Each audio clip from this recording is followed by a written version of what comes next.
The recently released Ahsoka series is getting absolutely lampooned on social media for impaling Sabine Wren and then keeping her alive. Not only are they impaling her, but they're impaling her with a lightsaber. Let's get into this here. In the first episode of the series, one of the new antagonists, villains, whatever you want to call her, Shin Hati, confronts Sabine Wren and for whatever reason chooses to not use any Force abilities and just engage her in a lightsaber duel. Shin Hati is shown to have Force abilities previously in the episode, but when she's fighting Sabine Wren, she doesn't use any of those abilities. Who knows why? That's because they wanted to write it that way, I guess, and it's just stupid. But nevertheless, Hati eventually defeats Wren and stabs her through the abdomen with her lightsaber. You can see a screenshot right there. Lightsaber right through the abdomen there. Pretty sure that should be a killing blow. But by the beginning of the series' second episode, which debuted alongside the first one, Wren is alive and recovering in a medical facility on Lothal literally like the next day. And then by the end of the episode, she's up and moving around, has had absolutely... isn't suffering anything from the wound. It just seems to be in great spirits and is ready to go fight Shin Hati again.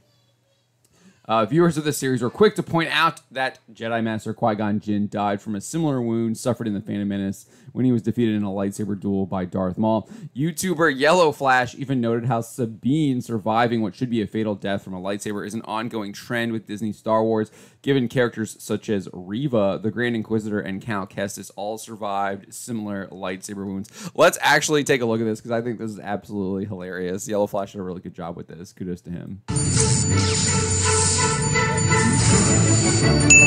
Survived. Oh, what are we going? Survived. Survived. Survived. Did not survive. All right, there you go. There you have that there. YouTuber OG Star Wars posted to X. I guess saber through the chest or torso doesn't kill anymore in Star Wars Ahsoka. I do want to go back to that Yellow Flash video there, though. But yeah, it is kind of bizarre that they just keep letting these people survive these lightsaber wounds now that should indeed be fatal wounds. I think it does take away the danger factor of a lightsaber duel. So like when someone gets in a lightsaber duel now, it's like well, it doesn't really matter what happens because they can survive. It's not like it's an actual fatal duel to the death that they're having, as we had previously seen in George Lucas's original theatrical film releases. Patrick the Hutt made a similar point to Yellow Flash, but instead of sharing a compilation of clips, he shared still images of various Disney Star Wars characters surviving while Qui-Gon Jinn died. There you go. You've got Qui-Gon getting killed by Darth Maul. You've got Reva surviving Darth Vader. You've got the Grand Inquisitor surviving Reva, and then Sabine surviving Shin Hati. George the Giant Slayer posted to X. He said, Star Wars new luminous limp sticks. The evolution of the lightsaber, now more flaccid than fierce, from Qui-Gon Jinn to Sabine Wren. One dead, one alive. Same hit. Force needs a little blue pill. Yeah, great little quip there from George. Luminous lipsticks. Indeed, what more flaccid than fierce? It doesn't really matter now. Again, the danger is gone. The tension is gone from a lightsaber duel when you constantly survive them. It's just, who cares anymore? It takes away from the threat of the lightsaber duel. And that is one of the reasons why we like lightsaber duels, is because if you do indeed get stabbed, you're going to die. Qui-Gon Jinn and Han Solo killed by lightsabers. Reva, Savander, and Sabine Wren both survived being stabbed. WTF, this is beyond ridiculous. Road digits 00 vast on X. Yeah, I guess Han Solo should have survived, right? He could have survived that lightsaber wound to the gut from his son, Kylo Ren.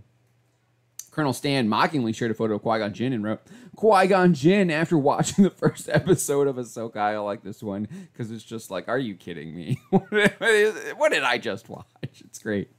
I love it. Orcus Dorcas on X wrote, so being stabbed by a blazing laser sword in Star Wars is no longer lethal. I see. That's what, the 4th or 5th time so far in the new series of shows. I suppose it simply could be that back to healing and likewise plot armor has been immensely upgraded. since Qui-Gon Jinn's death. Indeed, indeed. Probably the plot armor, clearly, because we know the writers at Star Wars are absolutely abysmal, including Dave Filoni. We've got Eduardo Rivera here writing, "Only the men die from being stabbed by a lightsaber." Great writing, Dave Filoni. Great writing. Responding to Master of the TDS, responding, "All the crying about Ahsoka in my mentions makes me angry enough to stab too soon." And then Eduardo followed that up writing, "So Qui-Gon Jinn was killed by being stabbed with a lightsaber, and Sabine Wren just walked it off." Yep, she did.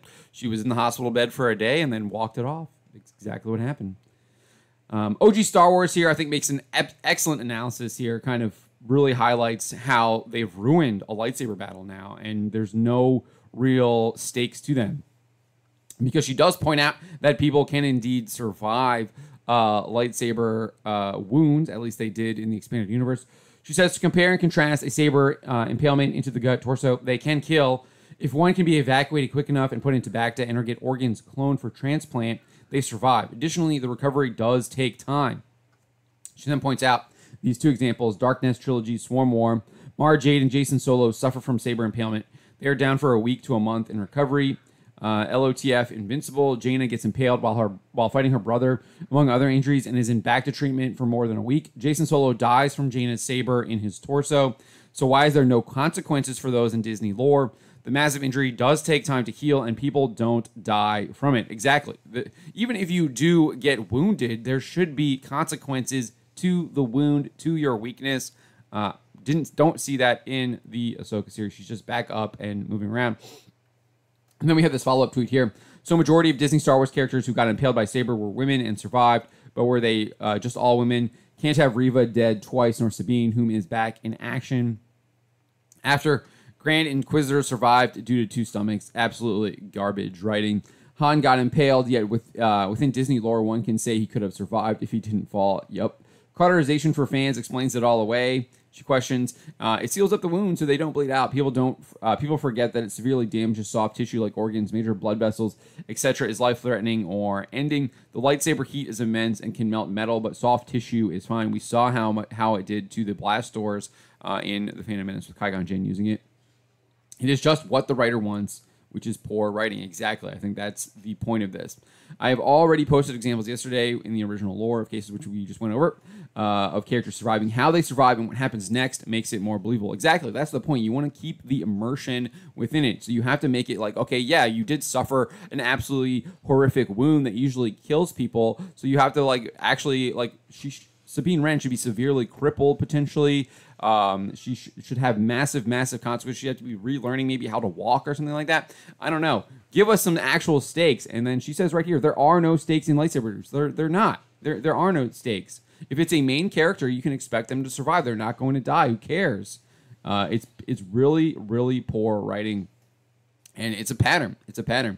And Dave Filoni is part of that pattern. So people are definitely roasting Ahsoka over Sabine Wren surviving this impalement. Subscribe for more.